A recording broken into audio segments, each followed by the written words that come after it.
Magis Day, my name is Stephen Paul C. Shawan, one of your facilitators for today. Our topic for today is the analysis and evaluation of language teaching materials written by Andrew Littlejohn. Our discussion is compartmentalized into three. Number one, the contextualization of the topic. Number two, the methodologies, findings in the study. And lastly, the arguments and conclusions found in the study, which are very crucial in our discussion. But before that, we have few formative activities to keep your attention close to our discussion. So here's the first activity that really needs your consistent attention. The instruction is very much simple. Number one, the entire class needs to solve a sentence puzzle. So in order for them to achieve this, they need to keep their attention to the discussion and particularly on the slide because there are green bold words, again, green bold words found on it. Secondly, they need to collect it in order to solve the sentence puzzle. So, and lastly, the first person will be able to get the right sentence will get a 100 peso worth of GCash, cash, or loan. Alright, let us now begin. But before we start, the first question we have to understand right now is that why do you think we need to analyze and evaluate the language teaching materials as future English teachers? In order for you to get 20 points, please scan the QR code in order for you to access the Jamboard discussion platform. Again, we will going to record the students who are participating.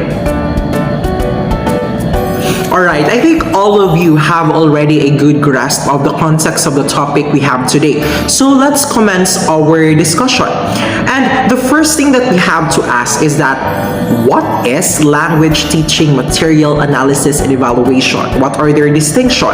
What are their differences? What are their similarities, for example?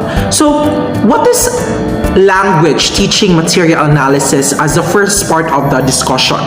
The very definition of teaching material analysis is that language teaching material analysis is the process of examining and evaluating the materials used for teaching a particular language. So this means that it involves in analyzing the content, format, and organization of language teaching materials such as textbooks, workbooks, audiovisual materials, and digital resources, for example.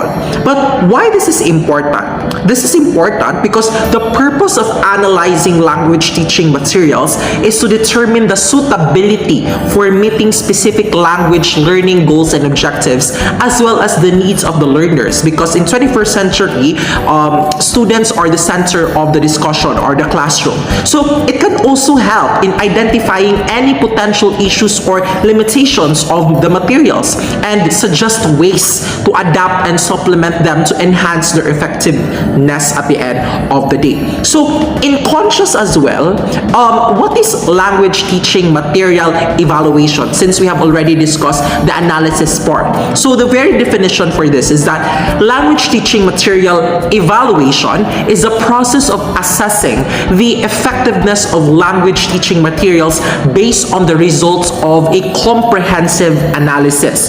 So the explanation here is that this means that evaluation aims to determine how well the materials are meeting the intended learning objectives and whether they are effectively facilitating language learning and acquisition at the end of the day. So to substantiate and explain its delineation from the analysis is that the evaluation process typically involves collecting feedback, for example, from the learners, from teachers, from the staff within the academy, and other stakeholders involved in the language learning process, such as parents, for example, or even the administrators. So this feedback is very crucial because this is where we can be able to obtain through surveys, focus groups, or other means of communication, and this allows us to have a factual evidences in order to improve the language teaching materials we have in the classroom.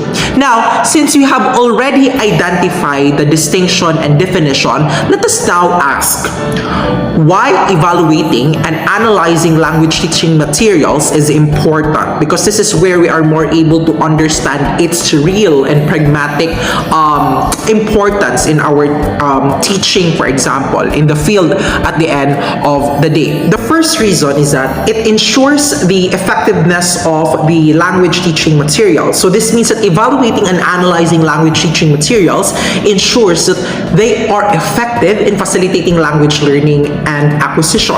The implication here is that this helps to improve the quality of education and leads to better learning outcomes for the learners at the end of the day. The second reason is that it helps to identify strengths and weaknesses of the language teaching materials. So this means that analyzing and evaluating language teaching materials helps to identify their strengths and weaknesses. The implication now is that this enables the teachers to make informed decisions on how best to use the materials and how to adapt them to better meet the needs of the learners at the end of the day. The third reason now is that it facilitates adaptation and customization. What does this mean? By analyzing and evaluating language teaching materials, this means that teachers now can be able to identify areas that need improvement and make necessary adaptations and customization. The implication here is that it helps to tailor the materials to the specific needs of the learners and enhances their effectiveness in facilitating language learning. This is where we're more able to forward differentiated learning materials in order to meet the diverse demands and needs of the students. So the next reason now is that it also ensures relevance. By analyzing and evaluating language teaching materials, it helps to ensure that they are relevant to the learner's needs and interests. This means that it enhances the learner's engagement and motivation, which can lead to better learning outcomes at the end of the day. And the last reason as to why we need to evaluate and analyze language teaching materials is that it encourages continuous improvement. This means that through evaluating and analyzing language teaching materials, it essentially encourages continuous improvement of teaching practices and materials. The very implication here is that it helps to keep up with the in changing trends. For example, it helps us to adapt and be more versatile on the demands in language education, for example, and ensures that materials used for teaching are up to date and effective in facilitating language learning and acquisition. Now, to discuss about the methodologies and the outcomes and findings of the study, Ezra, take it over. Thank you, Stephen, for discussing the language teaching material analysis, language teaching material evaluation, and the importance of evaluating and analyzing teaching material. Now, let's talk about the approaches used in analyzing the language teaching materials, which are illustrative commentaries, theory-driven analysis, and data-driven analysis. Alright, let's get started. Good day, learners! My name is Ezra May Gapuz, your facilitator for today, equipped to provide insightful reporting on illustrative commentaries, theory-driven analysis, and data-driven analysis. I look forward to helping you gain a deeper understanding of the topics at hand. So let's begin. Before we start our lesson, let's pretend to be investigators by doing a short photo analysis. First, let's identify the words that we can associate with the first two photos on the left for 5 points. What word or words can you say about these two? In 5, 4, 3, 2, 1, time's up! Correct! We have social issue, sexist, gender roles, slavery of women, feminist approach, and such. Very good, learners. Now, for another 5 points, what can you say about the pictures on the right side? In 5, 4, 3, 2, 1. Awesome! There is poverty, Marxist approach, hardships, social issue, and such. Your answers are correct. Congratulations, and please keep on earning points to earn a prize. Let us now begin our actual discussion. Firstly, let's talk about materials analysis, like what we did in our prelims. It has evolved or has undergone significant changes and improvements since it was first introduced in language teaching literature. Particularly, the methods and techniques used for analyzing materials have progressed and advanced over time, more likely leading to effective and efficient ways of teaching and learning language. This means that early contributions to material analysis, which were in the form of illustrative commentaries, tended to reflect a particular perspective or ideology from social commentary rather than a specific viewpoint on language teaching pedagogy or language itself. This suggests that the focus of these commentaries may have been on a broader cultural or social issues rather than on the technical aspects of language teaching or learning. While such commentaries may have provided valuable insights into the social and cultural context in which language learning takes place, they may not have been as helpful in developing practical approaches to language teaching or in evaluating the effectiveness of language teaching materials. So using this approach in analyzing language learning materials, you will find social issues correct. Take note when you hear the words illustrative commentary, social and cultural issues appear. Furthermore, these commentaries broadened our understanding of the role of teaching materials and the kind of teaching that they may offer. And again, not really in terms of evaluating the effectiveness of language teaching materials, since you see, this approach looks into what the teaching material bring to us in terms of social and cultural, not the effectivity of the material. The questions, how effective is the material in language teaching, or in what ways do the teaching materials enhance the language learning experience? It's more of what does the material teach us? How are cultural stereotypes portrayed in the language teaching materials? Or how do the language teaching materials address issues of diversity and inclusivity? Now moving on to real-life examples of this approach, we have Pureka, Italian, in his or her 1984 paper which highlighted pervasive sexism in English as second language textbooks, where females were ascribed particular occupational roles in these textbooks. This means that the textbooks presented a view that certain jobs or occupations were only suitable for women based solely on their gender. This reinforces the idea of sexism and traditional gender roles, which can be harmful by limiting opportunities for women and perpetuating gender stereotypes. Women are perhaps boxed or constrained by being assigned to specific occupational roles, which limits the opportunities and reinforces traditional gender roles that suggest women should only pursue certain types of jobs or careers. The rule of patriarchy. So you see, as a result, women may face discrimination and unequal treatment in the workforce or domestically due to these gender stereotypes and biases. May I ask you a question? Have you noticed any language learning materials that are something like this? That involves sexism, traditional gender roles, and such? Drop down the book title in the chat box. Moreover, Iverbach and Burgess in their study in 1985 found survival ESL textbooks reinforced hierarchical relations and prepared students for subservient social roles.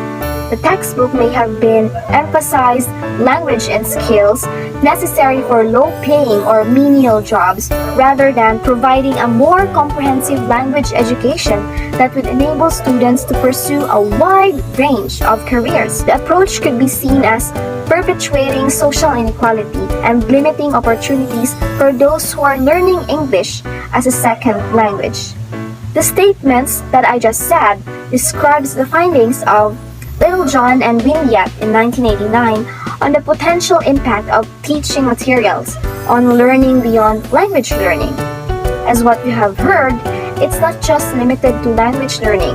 Specifically, they showed that teaching materials can be used to promote the development of cognitive abilities, the values, the attitudes, and learners' sense of agency in classroom decision making.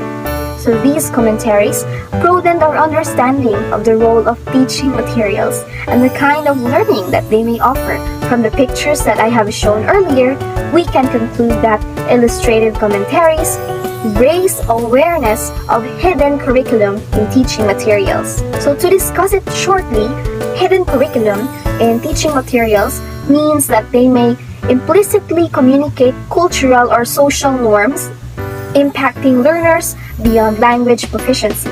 So as a result, these materials have an impact on learners' beliefs, attitudes, and behaviors beyond just their language proficiency, or in other terms, they influence our learners. So is hidden curriculum negative? Is it a negative thing? The answer is, it is not necessarily negative. The hidden curriculum can be both positive and negative.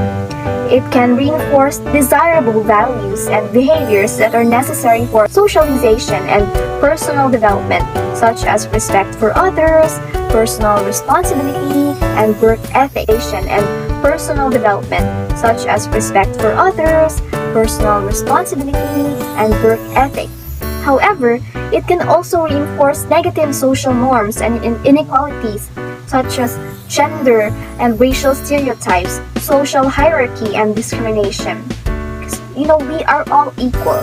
So, therefore, the impact of the hidden curriculum largely depends on the values and norms that are promoted and reinforced. So, by this, there is a need for teachers or educators to critically evaluate the content of the teaching materials they use to ensure that we promote equality and empower learners. This implies that the teaching materials should not only be evaluated for their language teaching efficacy, but also for their alignment with broader educational values and goals. By doing so, educators can help to create a more inclusive and equitable learning environment that support learners' development both as language learners and as individuals. By doing so, teachers can help create a learning environment that is supportive, empowering, and inclusive for all students. Additionally, understanding the hidden curriculum can also help students to become more critical thinkers and to understand better the impact of societal norms and values in their own lives and experiences. Isn't it awesome? Now, let's discuss the second approach, which is coined as theory-driven analysis. It provides a stronger basis for analyzing materials than illustrative commentaries. These analyses offer a range of examples to support a theoretical perspective, often rooted in Marxist arguments. Earlier, we had sexism and cultural issues. Now, we have the Marxist approach. So in continuation, ideology and ideas in these analyses are seen as socially and temporally located, reflecting a particular society and particular time. So this statement means that ideologies and ideas are not universal or timeless, but are shaped by the specific society and specific time period in which they exist. So this suggests that different societies and time periods may have different beliefs and values, and that these beliefs and values are influenced by historical, social, or cultural factors. Agree? So it highlights the importance of considering context when analyzing and understanding ideologies and ideas. In hindsight, students, classroom materials resonate with wider social forces beyond language teaching. This means that the materials used in a classroom, such as textbooks, worksheets, books, videos, can reflect and be influenced by broader social forces and issues beyond just language teaching. These social forces can include cultural, political, and economic factors, and can shape the content and approach of language teaching materials. This suggests that language teaching is not just about learning teaching a language in isolation, but is also connected to larger cultural and societal context. So many examples from the 1950s to recent years show how wider social changes are reflective in the form and content of classroom materials. Copley, for example, contrasts an analysis of UK ELT materials produced between 1975 to 1982 with those produced between 1998 to 2014 to show how there have been reference to social issues such as divorce, homelessness, and unemployment towards neoliberalist concerns or any mention of existence of hardship. So for example, How to Kill a Mockingbird, the novel's portrayal of Maycomb's rigid social hierarchy and the privileges afforded to the white people can be analyzed through a Marxist lens. The novel can be seen as a critic of the unjust power structures in society that allow for the oppression of the marginalized groups, including the working class and people of color. Now let's move to the third approach, which is the data-driven analysis. Now, unlike the theory-driven analysis, which emphasizes a particular perspective, which is the Marxist view, data-driven analysis aim to reveal the nature of material by collecting data with respect to a certain category. So remember the structuralist approach? This approach is done by looking at the nature of the material itself, evaluating it just the way it is on the surface level.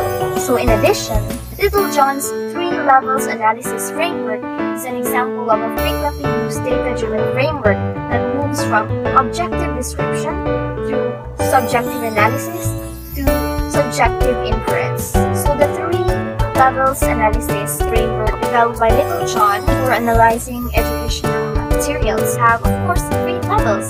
So each level building on the previous one. Level 1 collects objective data to describe the materials or the contents of the material, while Level 2 focuses on a subjective analysis of the task in the materials to identify what is required of the learners. It answers the question, what is the learner expected to do? Now moving on to the Level 3. Level 3 relies on subject inference to determine what is implied by the materials and to identify the roles of teachers and learners, the underlying aims and principles of selection and sequencing of materials in a classroom. The task analysis in Level 2 is the most frequent used element in the framework and involves dividing the materials into constituent tasks. A task is defined as having 3 essential elements: a process, a mode of classroom participation, and content. Framework then identifies how the learner is positioned in the learning discourse, the language aspect that they are to focus on, the cognitive process they are to engage in, who they are to work with, and the content involved. While the framework offers some categories, most of the types emerge from what is evident in the materials, making the resulting analysis data-driven and allowing the materials to speak for themselves. Just remember, it is what you see.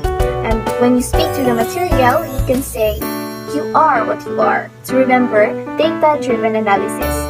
Okay? So moreover, this is a picture of the analysis template which you can use if you want to do a data-driven approach. This is detailed and you'll never get lost because there are guides on what to input. My discussion concludes here, but before moving to the next topic, let's have a summary to remember the 3 approaches. In illustrated commentaries, social and cultural issues, hierarchical, patriarchal, gender roles, biases, and discriminations are prevalent. But when you hear theory-driven analysis, Marxist views and hardships are prevalent. Now in data-driven analysis, the last approach, you evaluate the surface just the way it is, like a structural approach. That would be all, and thank you so much for listening about the approaches used in analyzing the language teaching materials. Now, to discuss the next topic, let us give a round of applause to Mr. Rashid Arnado to explain the approaches in evaluating the language teaching materials. Thank you, Ezra, for that well-explained discussion. Good day, I am Rashid Arnado, one of your facilitators for today. The topic that I will be discussing is all about the approaches of evaluating the language teaching learning materials. But before that, I have prepared a game. I believe everyone here is familiar with this game. So, this game is called 4 Picks 1 Word.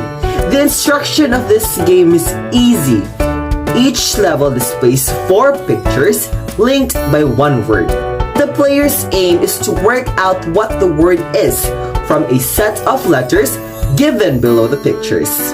For 10 points, who can guess the 4 picks that is shown? Okay, let's begin. So the first picture is... Okay, anyone, please comment your answers below. Correct! The correct answer is checklist. Good job! Next one we have... Oh, I'm sure everyone's familiar to this. Correct! The correct answer is rubric. Good job! And lastly, we have... Perfect! The answer is criteria. Good job! Alright, very good everyone. But before we begin our discussion, let me ask you a question. What do you think is the importance of approaches of evaluating the language teaching materials as future teachers? Okay, I will give you 2 minutes to answer that question. Please scan the QR code that is shown in a PowerPoint presentation. I will also be sending the link. Okay, now we'll be recording the students who are actively participating in this activity. Now let's move on with this topic. We have the checklist and criteria. And now we have checklists. Checklists in which desirable features of materials are listed and in which the evaluator uses to see if or how far those features are present in the materials under review. Meaning, this may result in quantitative data by using a rating system or qualitative data in which the evaluators consider their answers to open-ended questions. In their survey of evaluation tools, general agreement on what needs to be evaluated, which they use to develop their own checklist. Since the early days of materials evaluation tools, many more checklists have appeared. These have continued to include both quantitative checklists of features and qualitative checklists of questions. And we have here the quantitative checklist of features. So in making this, step 1, we must identify the purpose of the survey, define the target population, and to address the survey's issues. Of course, to collect the data, to create the survey, and to produce the results. Also, administer the survey. While each of these checklists offers distinct points of emphasis. For example, the authenticity of each text may be highly significant in one checklist, but not in the other. Checklist provides details for each step of a process, allowing you to stay organized. It can be used as a visual reminder, a method of prioritizing chores, and a means to schedule all that must be done to avoid any missing deadlines. It is simple to use and quite effective at ensuring you to do all the stages of your activities. And now we have here the methods to develop checklists. We have 2. First is the general attributes, relation to syllabus and curriculum, methodology, suitability to learners, physical and utilitarian attributes, and supplementary materials. Also, we have learning teaching content, general.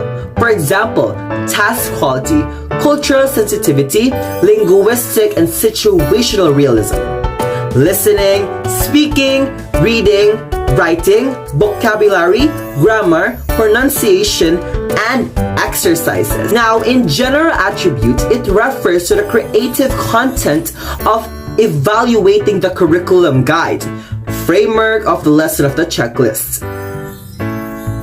It is any kind of process or list of tasks that is arranged in the form of a checklist.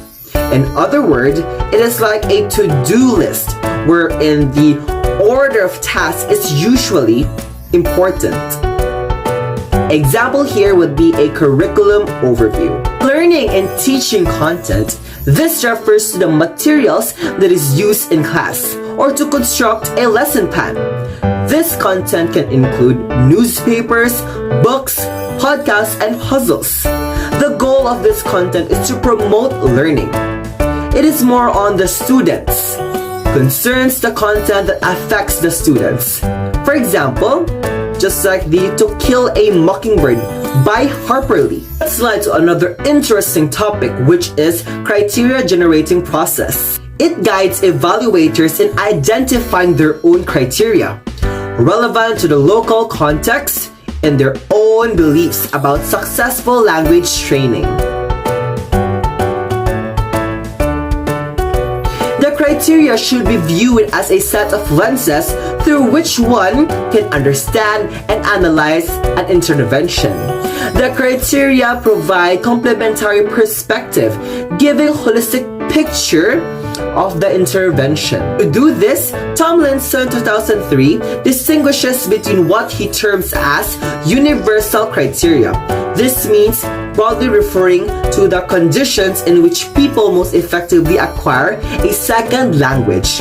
And the other one is local criteria, such as factors relevant to a specific group, individual, or culture. In here, we have a best example for universal criteria. This is ESL, or second language for learners.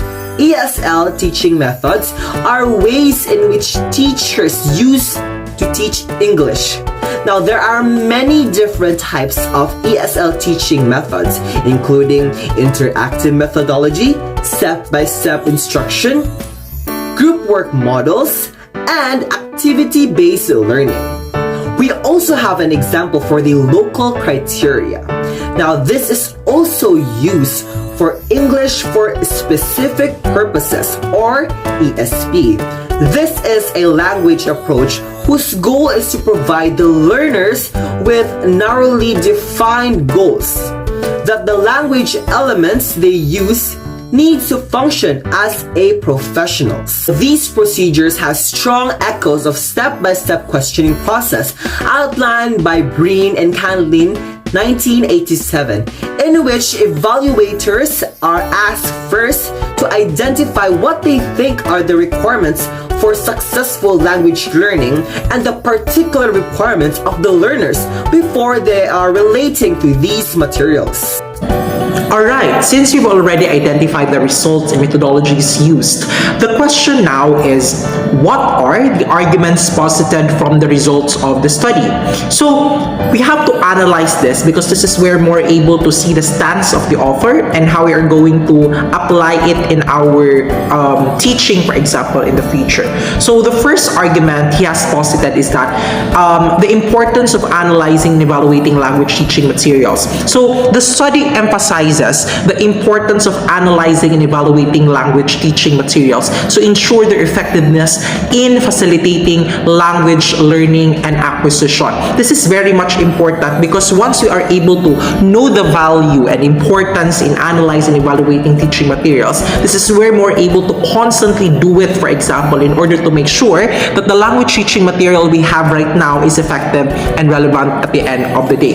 The second argument he has posited as well is that the need for a systematic approach. This means that the study argues that analyzing and evaluating language teaching materials should be done in a systematic and structured way using established criteria and guidelines. This allows us to understand that having a systematic approach allows us to have a more organized process in evaluating this language teaching material. This is important because this is where we're able to have a more reliable data, more reliable information, because we follow a certain process or bureaucracy in understanding and analyzing certain language teaching material.